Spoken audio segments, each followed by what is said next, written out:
everyone. This is the Vermont House Committee on Commerce and Economic Development. It is January 3rd, 2024 at about 1:03 in the afternoon. So we're here to hear from Kevin Chu from Vermont Futures Project. Before we get to Kevin, we have our UVM intern is with us, Stephanie. Sure, everybody, I'd like you to meet Wiley Bart. Wiley is our UVM intern for this semester for our committee. So he'll be doing some of the activities, that research that he had done, that we had previous interns done in other sessions. So Wiley, maybe you want to just tell us a little bit about yourself? Yeah. Well, first, just thank you for having me. It's really an honor to be here, and I'm really looking forward to doing good work, hopefully, knock on wood. My name is Wiley Barzilay. I'm from Nashville, Tennessee. I'm a junior at UVM. I'm a history and political science double major. That's the long and short of it. I'm sure we'll all get to know each other better as the year goes on. But yeah, thank you for having me. Thank you. Thank you. Thank you. Kevin, thank you for joining us this afternoon. I asked Kevin to join us today. He was in Newport about a month ago at our NGDA or RDC, RPC quarterly meeting, and made his presentation there. And I didn't get a chance to chat with Northeast Kingdom Collaborative, and that went over very well. I heard a lot of people were very interested in what you had your presentation. So I thought it'd be good for us to have Kevin's presentation as well, and maybe have some discussion with him. So Kevin, floor is yours, and again, thank you for joining us. Thank you, Chair Marca, and thank you, members of the committee, for inviting me in today. It's good to be back, and it's good to see some familiar faces. Happy New Year. I've already written the date incorrectly once on the document, and I hope that doesn't plague other processes as we kick off a new year. So my name is Kevin Chu. I'm the Executive Director of the Vermont Futures Project. We are a nonpartisan, nonprofit organization that tries to answer this mission question, which is how can we use data to support the evolution of Vermont's economy towards a thriving future full of opportunity for all. And when I was in front of this committee last year, we had begun a process to develop a vision for the future of Vermont. The topic last year was around providing context and data on the workforce, and we've carried that forward to ask what are the needs over the next decade or 2 decades, and how can we use data to set goals that we can all strive towards together. And we wanted to begin the analysis of where we are currently by understanding what are some priorities and goals that exist at the regional level within Vermont. So the Futures Project did an analysis of regional CEDS plans, comprehensive economic development strategies, and found this list of goals that show up in multiple regions. These are things that regions around the state agree on as priorities.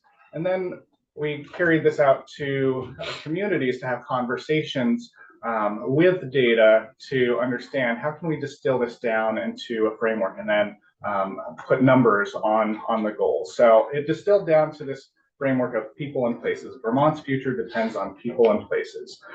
And why is it so important for us to have a proactive, forward-looking vision with goals? Well, we've done this in many, many other topics for Vermont, and the economy also needs to have an aspirational goal. So when we take a look at this list, these are all great things that we should strive to achieve, but we can't make it happen without an adequate supply of people and places. To illustrate one example, so the Climate Action Plan, over the next 6 years or so, it says we need about 7,000 more workers to just meet the weatherization target for the state to meet its climate goals in terms of greenhouse gas reductions. 7,000 more people, and that's just one plan. And if we go plan by plan, we'll see that the workforce needs add up to a total that is not something we can achieve with the current supply of people and places. Because when we'll talk about a workforce shortage, what we're really talking about is a people shortage. So what if every unemployed person in Vermont found a job? Well, right now there are about 20,000 open jobs and about 7,500 people looking for work. So even if every one of those job seekers found a Vermont-based job, we'd still have over 12,000 remaining open jobs. Now, that was just the picture for today. When we look forward, we can see that the annual gap in terms of people that we need entering the workforce is about 13,500. On the supply side, there are only about 7,000 people potentially entering the workforce. That's high school grads, college grads that we retain. We can do better there. And then net migration in recent years has been a positive, whereas a decade ago, that was actually taking away from the Vermont workforce. On the demand side, the big factor is retirements. The Vermont Department of Labor projects about 14,800 retirements per year through the end of this decade alone. And so we also need more people for the new jobs that are created. We want to try to increase labor force participation.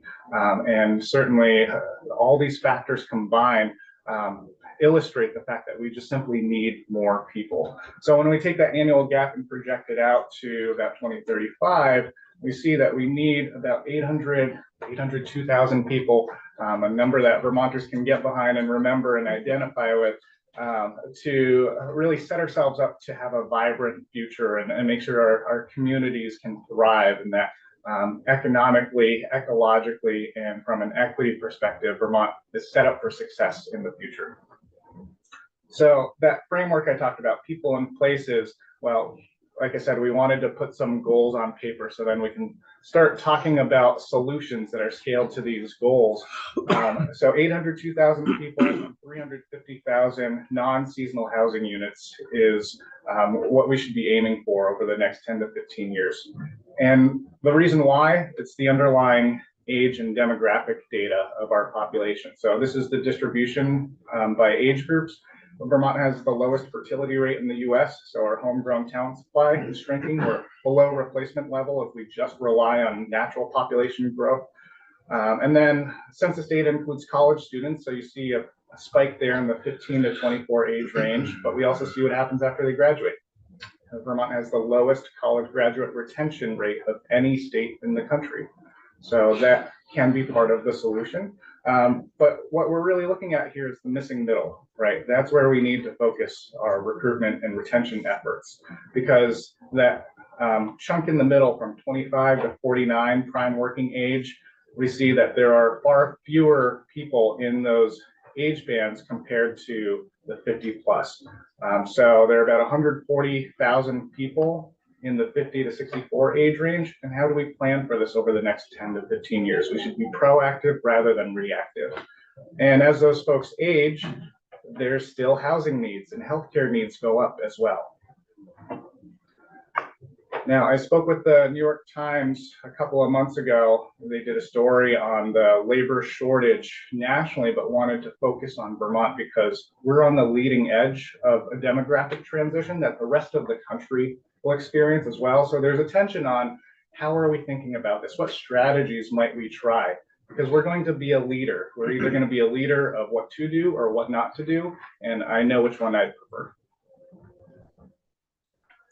And when we take a look at the national picture, we also have to be attentive to the changing racial and ethnic demographics of the country. So Vermont is about 92% white compared to the US, which is at about 59%.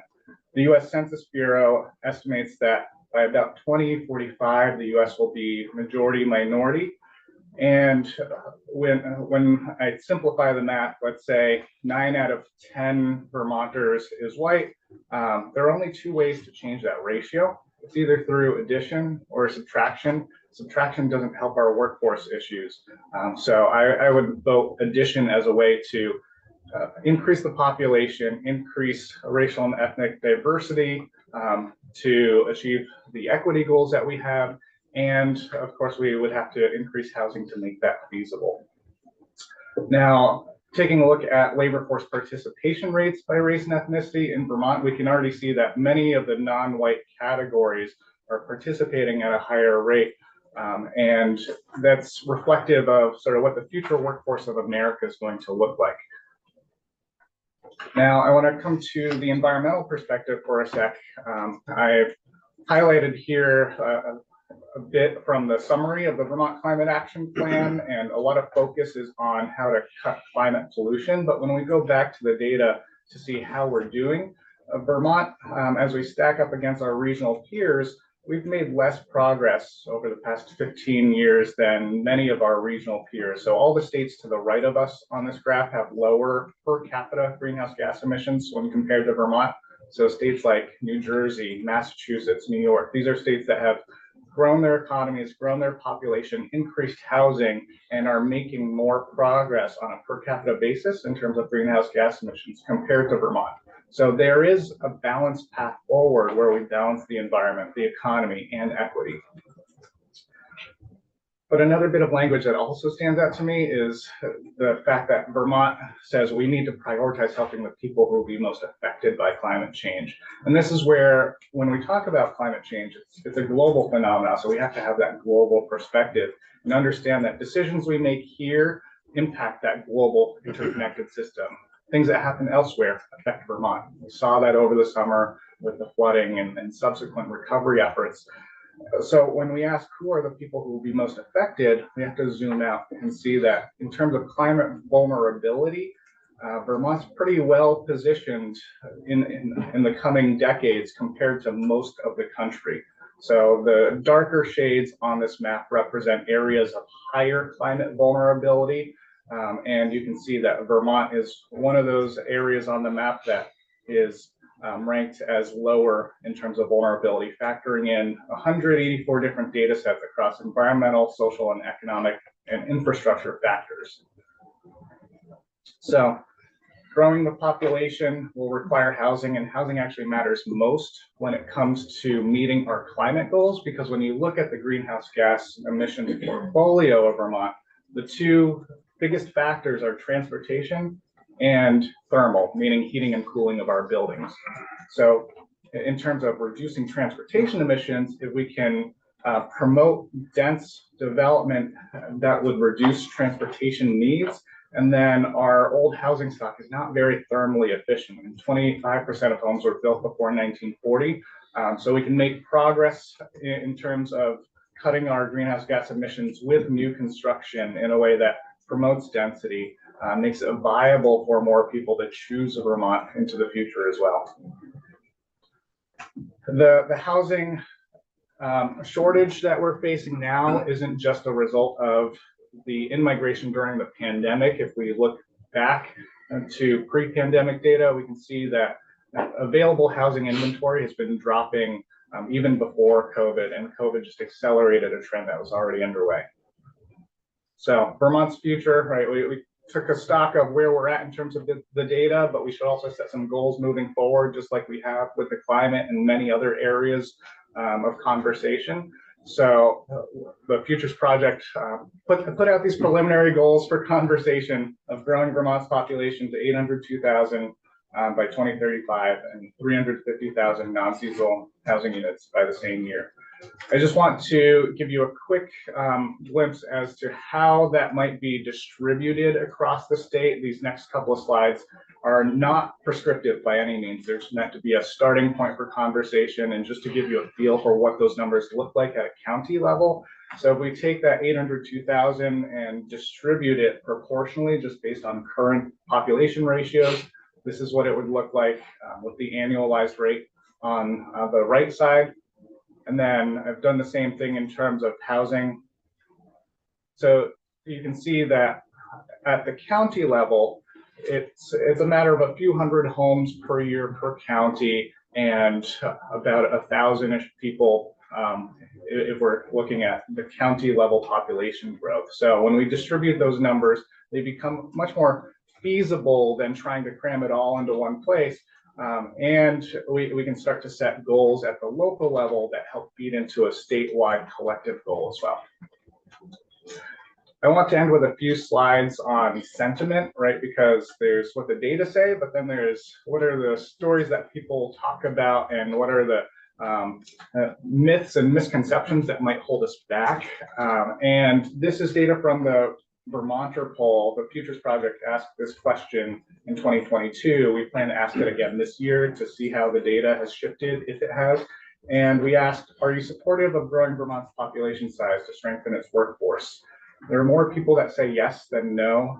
About 13% are unsure. And one of the really fascinating things when we dove into this data a little deeper was when you break it down by age, the youngest respondents that said no at a higher rate, and the rate of yes actually increased as the age of the respondent increased. This surprised me, but when we took a look at some of the comments that went along with the yes, no, unsure answer, what it revealed was that the youngest folks in Vermont are the ones that feel the most competition and pressure in the housing market. So they see population growth as competition for housing, for job opportunities. And this sort of scarcity mindset is leading to those no answers, whereas older Vermonters are more likely to own a home statistically, so they're insulated from some of those housing market pressures.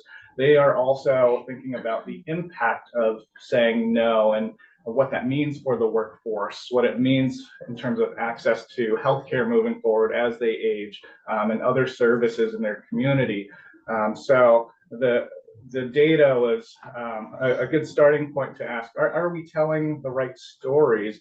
And it brought me to this poll data from Vermont Public in January of 2022, asking how would we advise an 18-year-old considering where to build a successful life and career. And 42% of respondents said in order to build a successful life, you have to leave Vermont. Now, this data might have made sense a decade ago when there were 2 job seekers for every 1 open job in Vermont. But that's not the scenario we're in now. There's 3 open jobs for every 1 job seeker. There are opportunities here. So we need a new narrative, right? We have jobs, we need more people. We have jobs that are accessible to people of all backgrounds. 70% of the jobs in Vermont don't require a college degree. So we need to be telling people from elsewhere that they can build a successful life here, and we need to be telling our own kids that there are opportunities here, because the more we can retain them, the fewer people we need to recruit from elsewhere. We just need to balance that equation in terms of workforce supply and demand, and both are necessary, both are part of the solution. We have to take care of folks who are already here and at the same time recruit more, and we can do both at the same time.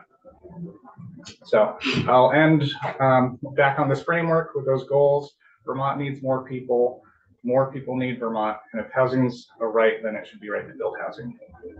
Thank you. Thank you, Mr. Chair. Thank you for being here. Automation. I'm curious if your figures, if your data sets account for efficiencies introduced by automation and or artificial intelligence. And if, I mean, we don't want to exclude people from good paying jobs in our state, but that gap that you mentioned, even if we were to have all the college graduates filling those positions, that gap, I wonder if you could speak to that. Yeah, so our organization doesn't track data in terms of automation and its impact on the workforce, but I think it is a good topic to be aware of, right? The use of automation, artificial intelligence will only increase as we move into the future. That's not going away. So again, I think, how do we be proactive rather than reactive? One of the quotes I've heard recently about how AI would impact the labor force, and on a personal level, you know, there's this fear that AI is going to take your job, take my job. But the quote I heard was, AI isn't going to take your job, but people that know how to use it well are. So how can we position Vermont to be a leader in terms of harnessing AI in a positive way for society? Thank you. Thanks, Chair. Hi, Kevin. I saw the part of this presentation at the Hello Burlington event a few weeks ago, and I have the same questions I'm going to ask you now, since I'm not fighting with 800 people or something to ask this question. Can you go back to the slide about the poll of young folks around supporting growing the Vermont population size? Because I'm curious. So you glean from that, it sounds like that people, young people have this scarcity mindset around not competing for limited housing whatever that might be. I'm curious if there's more there though, because I'm wondering about, especially young people, myself included growing up here, and around other themes that exist around why you would either recommend another person move here or why I would want to leave Vermont. Because other things that come to mind are, inclusivity or lack thereof, around, hard to find entry level jobs that actually pay enough to keep up with your student loans that you might need. So I'm just curious if there are other themes when you dug into that particular data point. Yeah, some of those themes come up, and certainly we need to think about business growth and opportunity creation as part of the solution set as well. Going back to your comment about those entry-level, high-paying jobs, when we look at the distribution of what kinds of businesses are here in Vermont, we have a lot of really small businesses, some medium-sized businesses, and not a lot of large businesses. And I use those terms in a national context. I know a medium-sized business in Vermont might feel like a large business in a Vermont context, but the entry-level jobs are often more available and higher paying as an enterprise can scale up and offer higher wages. So we have to think about the role of business when we think about these goals of population and housing growth, and how that can not only create opportunities for Vermonters who are here, but also be a lever to attract more as well.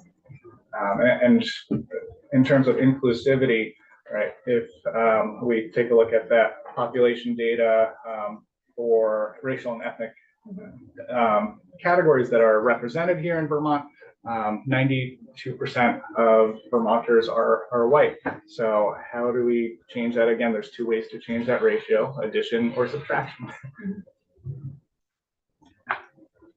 Thank you.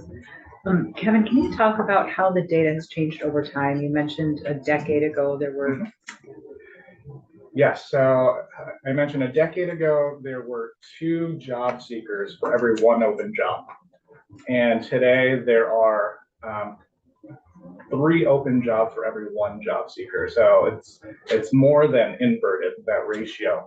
At the same time, we've seen labor force participation rates steadily decline, which is anticipated with the underlying demographics of our population as age. And I mentioned earlier that the Department of Labor projects about 14,800 retirements per year through the end of this decade alone. So we can see how those underlying demographics will continue to put pressure on the workforce. If I may, Mr. Chair. Just want to make sure you didn't. Oh, I'm sorry. I'm just, we've had an old population, right, for a long time. So I'm curious about talking about our aging population. Is that, it's funny that you saw the tilt of my head and knew I had more questions.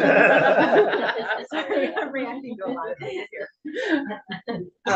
So I'm wondering how much that really is playing into, right? Like, so how is this information changing also? So from top to bottom, time only works in one direction. So this band here in orange, 10 years ago, it would have been where that green is in that prime working age. And we know that the baby boomer population in Vermont is larger than some of the generations behind it. So as they reach traditional retirement age over the next 10 to 15 years, again, many of them are planning for exits from the workforce. So how do we backfill their exits from the workforce? We don't have enough people in that green band there. And at the same time, as those folks leave the workforce, they're not just giving up their house for someone who is in the workforce, they still have housing needs, right? So we need to create more capacity to be able to grow that missing middle. Yeah, and I'm hearing what Emma is hearing, that it's too expensive for the missing middle in Vermont. So I'm hearing that more than anything else. And so I'm just curious, like also. Yeah, well, demand for Vermont has gone up. We saw that during COVID, right? The in-migration during COVID, that has been talked about in terms of pressures on the housing market. But as we saw with the housing data in terms of available inventory that's been declining since even before the pandemic. So as demand for housing has gone up and supply hasn't gone up, of course, it's going to push the housing prices up. The other factor in this too is median household size has gone down, which is an expected outcome when a population ages. So as median household size goes down, the housing needs of a given population size increase. What I mean by that is, let's say 20 years ago, a family of four, right, 2 parents and 2 kids, they purchased a home with 4 bedrooms. And now 20 years later, those kids have grown up and they want to move out. So there's going to be, there has to be more housing units to meet the needs of those 4 people. And then those 2 parents may now be occupying a house that's larger than their current needs. But the only way to free that up for a growing family is if they have something to move into. But because we don't have enough supply along the spectrum, we don't have mobility in the housing market that allows us to efficiently allocate the housing stock that we already have.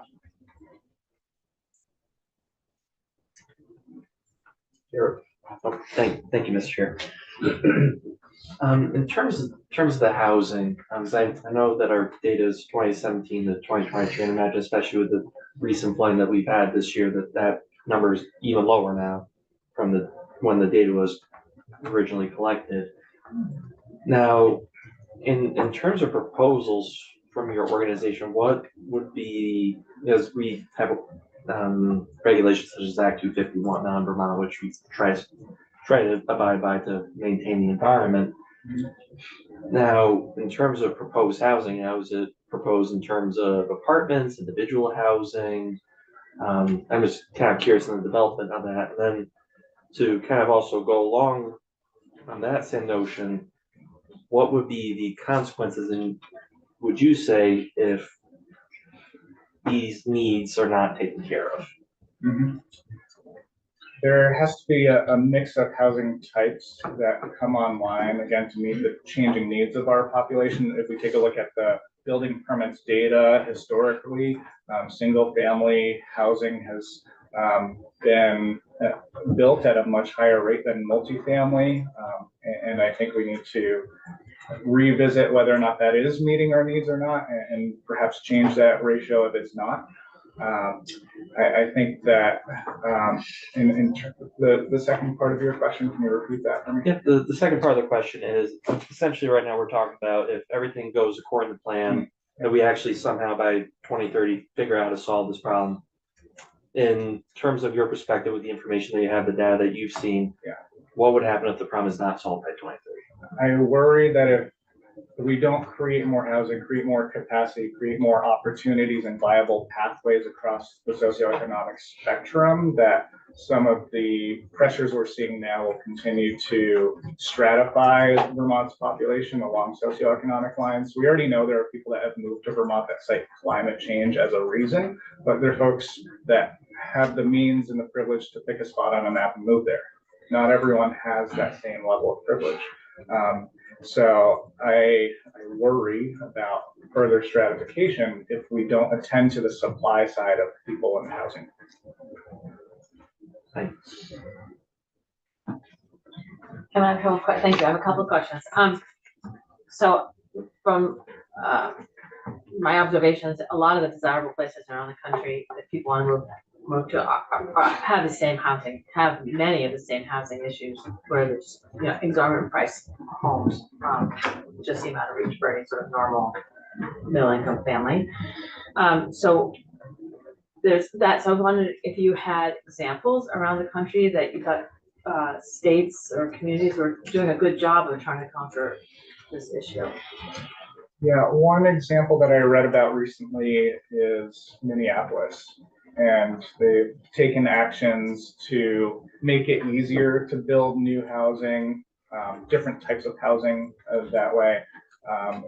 There's an inclusive aspect to how they're trying to solve the issue, and again, just based on that one story that I read, it seems like it is having an impact on starting to make rent prices more attainable or not shoot up as fast as they are in other markets that aren't taking the same steps.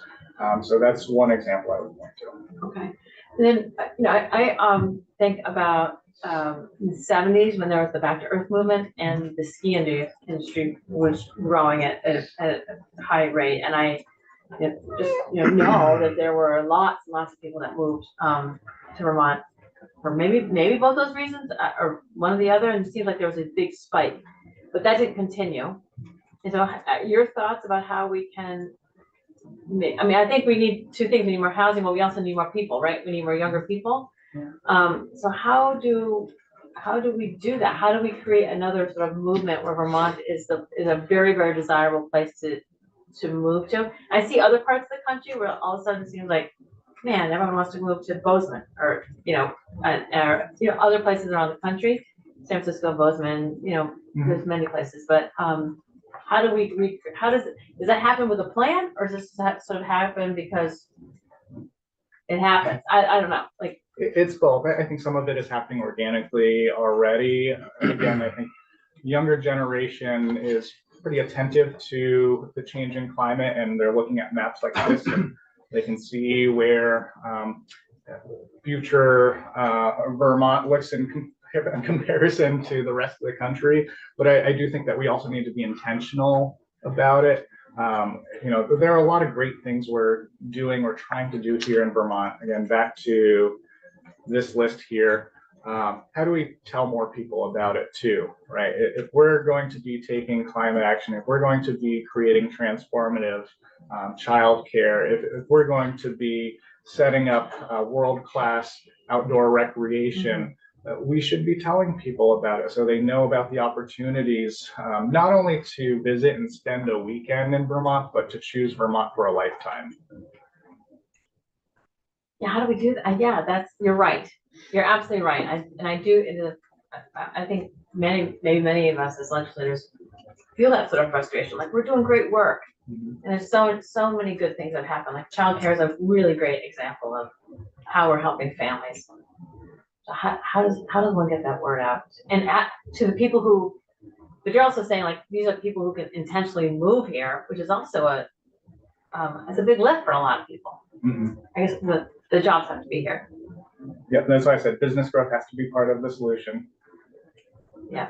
I think we could take a data-informed approach to that marketing strategy as well. I mentioned earlier that changing ratio of jobs to job openings, and there are more jobs available than people seeking jobs right now in Vermont. But there are other labor markets around the country where there are more people looking for jobs than jobs available. So those might be people that are ready to seek opportunity elsewhere.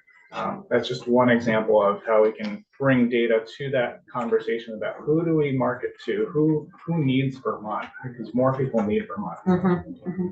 Thanks. Well, I heard you speak at Betsy, I don't know if it was November or whatever. So I did a little mini study of my family, 24-year-old who doesn't live in Vermont. I have 4 kids who have left. And I said to the 24-year-old, what would make you, and by the way, a lot of my kids and their friends all have jobs that they can live anywhere. And when I said to her, why wouldn't you move back? She goes, restaurants. So, it is economic development, not just the job, the housing, but she wants to go out to eat a lot.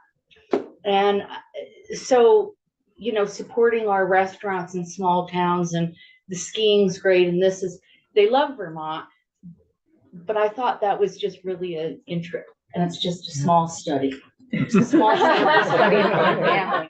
And we're foodies, so maybe that's not that, but yet, to support that part of our economy with restaurants, breweries, all of that, I think is also really attractive to bring people in. Just a little study. Yeah, everyone's going to have their own reason for why they love Vermont. Let's give people as many reasons as possible and get the word out. Yeah. But economic development is not just jobs. Well, no, it needs to be recreation, there needs to be things for people to Yes. do. And, you know, there's a lot to do in Burlington area and Chittenden County, but when you start getting outside and you go into the kingdom, you know, the rural areas of the state, which most of it is, they don't have the same types of businesses that people thrive on as recreation. And that's just part of a rural state, I guess. Yeah. And so how do we continue to attract people to come? And especially in our rural areas without those features. Yeah, one of my favorite definitions I've heard of economic growth is that more needs of more people are being met more of the time, right? Whether that's their career needs, whether that's their recreational needs, whether that's their social needs. A growing economy means that we're providing the services and options so that those needs are being met. And I think that'd be a good way to think about this long-term future of Vermont. How do we make sure that more needs and more people are being met more of the time? That's why, you know, we look at, you know, we've always, well, I've been around here, you know, looking at the recreational economy. That's part of how we attract people. You know, and shopping used to be a big thing for people to move, especially when you have a trailing partner. I don't think that's so much anymore because of the internet. Right? So there's other things that we can do to attract people that aren't going to, you know, have to put up big box stores and things like that. But we got to find that. But I'm wondering too, have you looked at, you know, the rural areas of the state? So I'm going to use the kingdom again as an example, but a lot of farms, a lot of land conservation. And when we're conserving land through land trust, you know, generally it's you know, prime ag land, but it's also could be prime development land that now is off the table. And how does that fall into the housing issues that we have?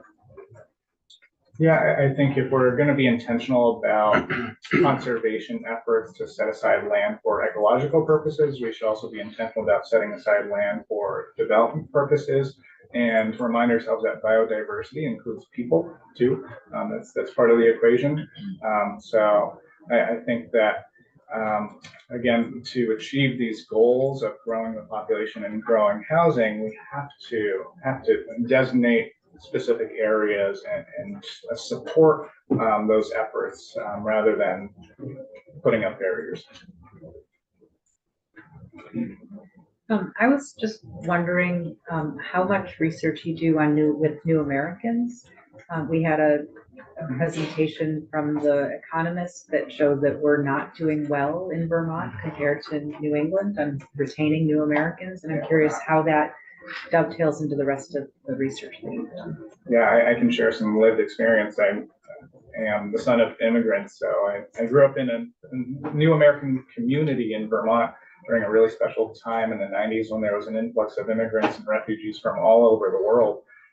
And you know, some of the stories, the narratives I've heard from my friends in that network is that many of them would love to stay and create a successful life here. But the economic reality sometimes push them to seek opportunities elsewhere. And, you know, I'm going to use the Somali community as an example because some of my friends in the Somali community who were settled here in Vermont, they also have family that resettled in Maine, Lewiston, Maine. And families like to be close to each other and together. So they would often travel back and forth to visit each other. But when it comes time for those decisions about where to locate permanently, folks can look up cost of living calculators. They can do the math on where their dollar is going to go further. And if we're not creating conditions here in Vermont for people to be able to do that math and say, yes, this makes sense, then we're going to continue to do poorly in terms of retention. I recall one of the conversations in Newport was around good jobs. Do you remember that, Chair Marco? Would you like to share some? Go ahead. Okay. So good jobs, that phrase has come up in a lot of the conversations I've had around the state.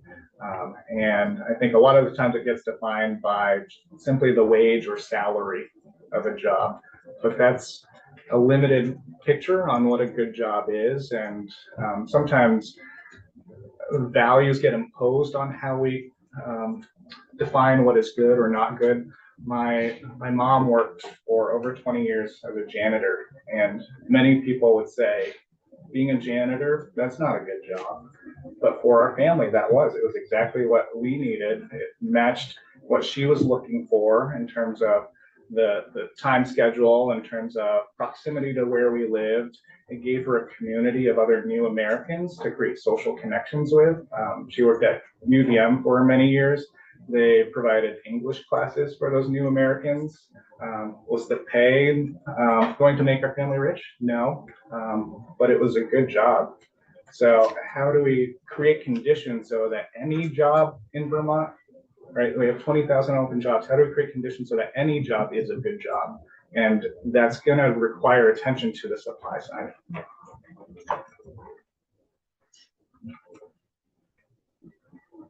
Just a comment that looking at your climate resiliency map, that if we are the most climate resilient state in the nation, I pity those states that are the least resilient, because it's already bad enough here. Sorry, I just had to say that. Yeah, this does take into account precipitation changes, flooding. That's part of the risk assessment.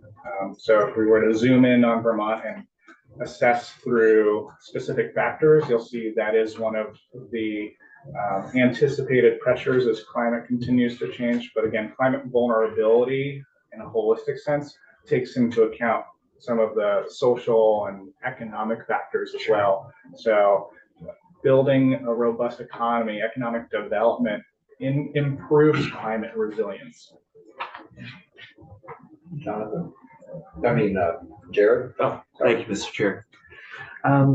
So one question I did have now, in your work with the Vermont Futures Project, you mentioned that you also study how other states conduct business as well, correct? I look at the data from time to time as needed. Okay. One interesting item that might be worth mentioning, especially for the Vermont Futures Project, is kind of looking at other folks' homework. The state of Iowa. So the state of Iowa has achieved quite a bit of economic growth just in the past 5 years. So they have like areas of Des Moines that used to just be empty lots and empty fields, and now they're starting to actually expand their city centers, and they're getting quite a few technology businesses out there too. So that might be worth taking a look at in terms of future work to see if there's anything we can learn from our friends out in the Midwest. Sounds like we've all just been assigned homework. But we have been making good progress on our housing, right? It's not all doom and gloom. We've been making huge, We're making I don't know the progress, numbers, but but I we know need that- to make more. we make more, yeah.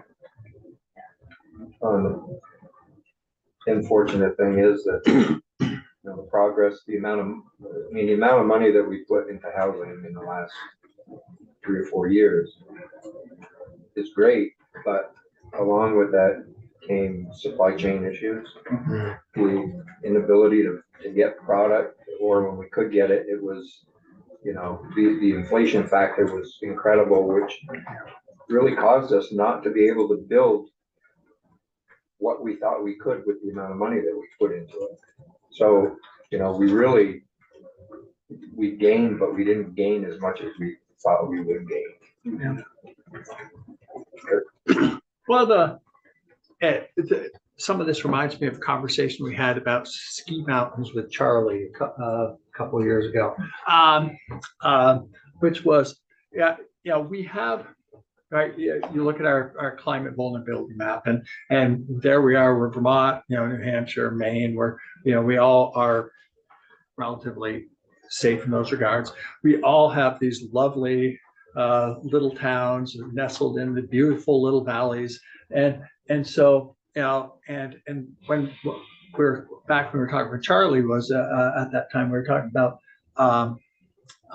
you know, you talked about we need to get the word out. And that came into this whole thing about our tourism industry and our, you know, and all this stuff.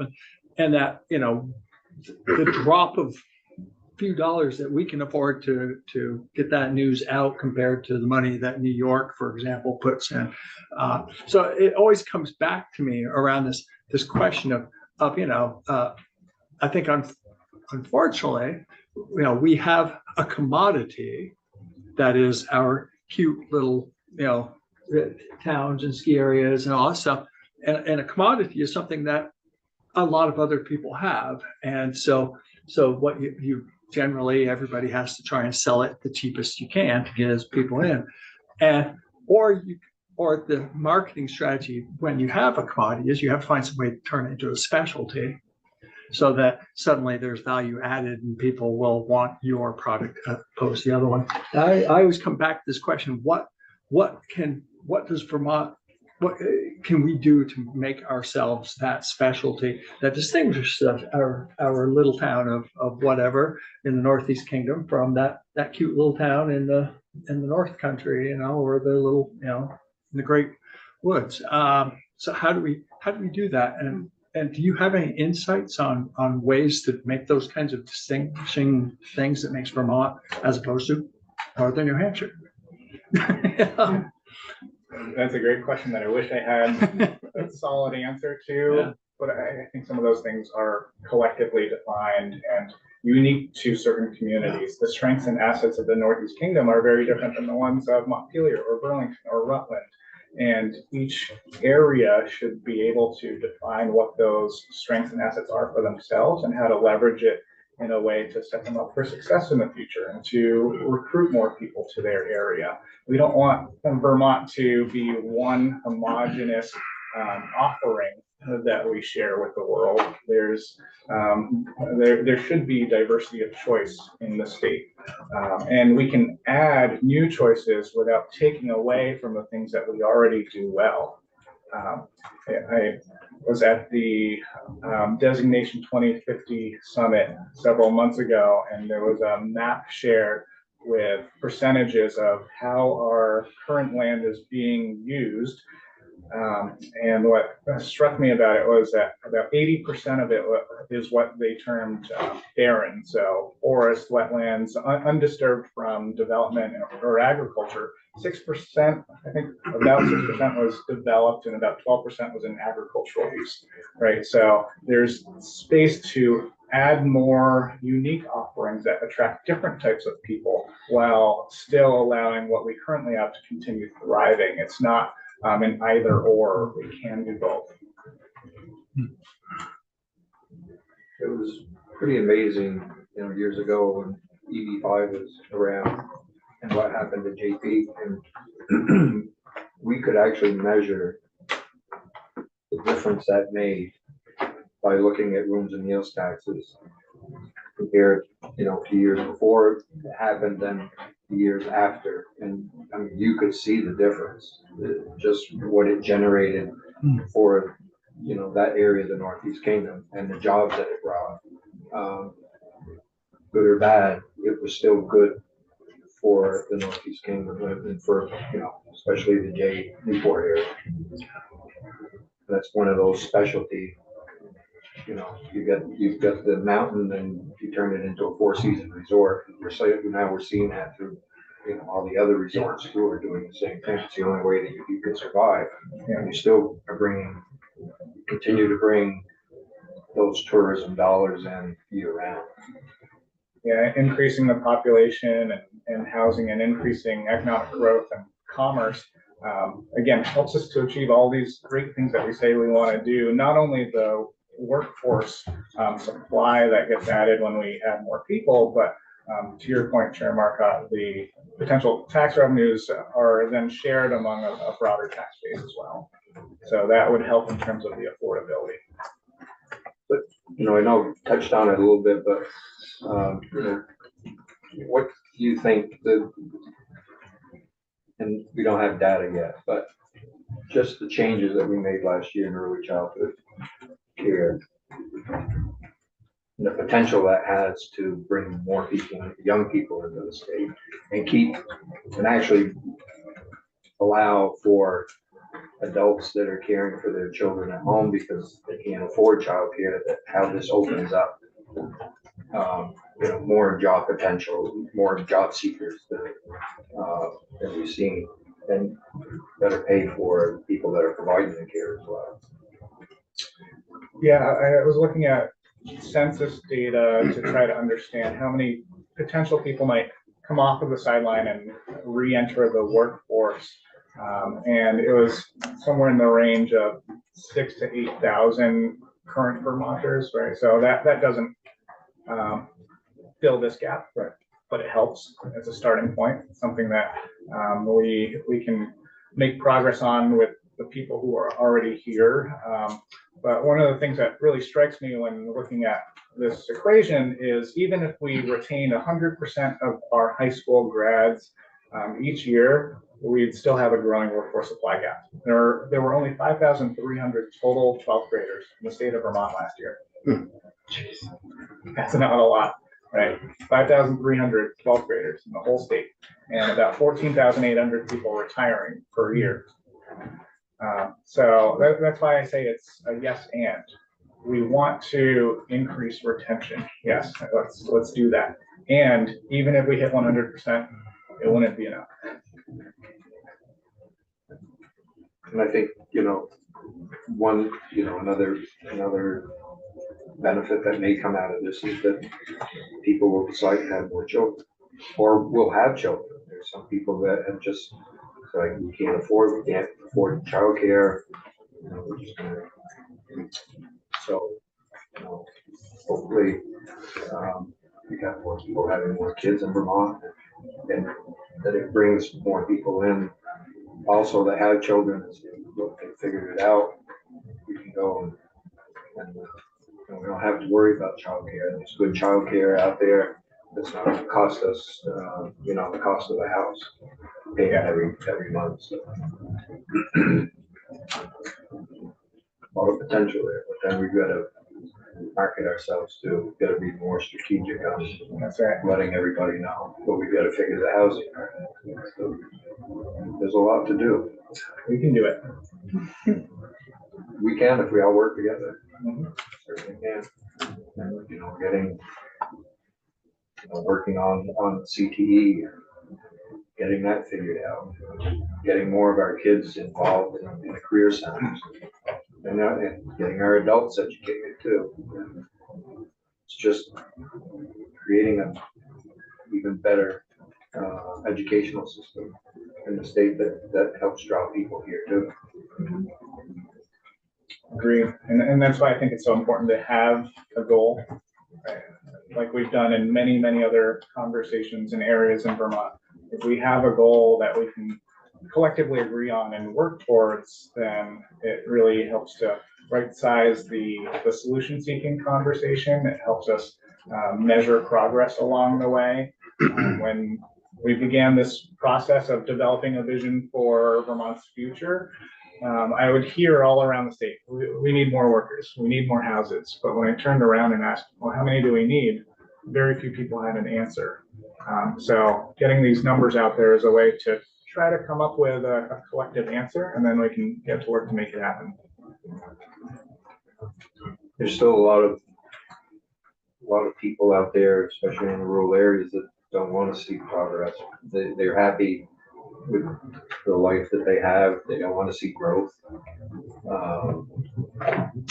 So I think, some communities are fighting that as well. They don't want to see progress. They're happy. I appreciated that breakdown of what it looks like every year in each area. I thought that was really, because I have been pushed on that in my community also. And I I said, think we all have. what if we had 70 more people in our town? How would that look? Right? Like that's, Yeah. Yep. oh, that's reasonable. I think some of the fear comes from seeing that 802 goal and seeing, oh, that's 155,000 more people. And sometimes the gut instinct is to picture all of that in In there. one place, yeah. Yeah. Very interesting. Other questions, Kevin? Kevin, thank you very much. You're welcome. Appreciate your time. Yeah. And Happy New Year. Happy New Year to you as well. Thank you. So committee, I think that's all I have for today. I think we'll take it easy on you today. Bank starts today, so banking hours again. Anybody keep track of that? Um, Any questions, any comments anyone wants to make before we call it a day? Okay, so we're on the floor again tomorrow at 9:30. Yeah. I don't have anything planned for tomorrow. Governor's State of the States at 2. I don't know how long we'll be on the floor tomorrow morning, whether or not that's going to carry over. Next week, we will have people from UVM coming in, talking about the EDA grant that they're applying for, which sounds extremely beneficial, which could turn us into that tech hub that we're all, I think we discussed a little bit, what that specialty that Vermont could be. So we'll hear more about that next week.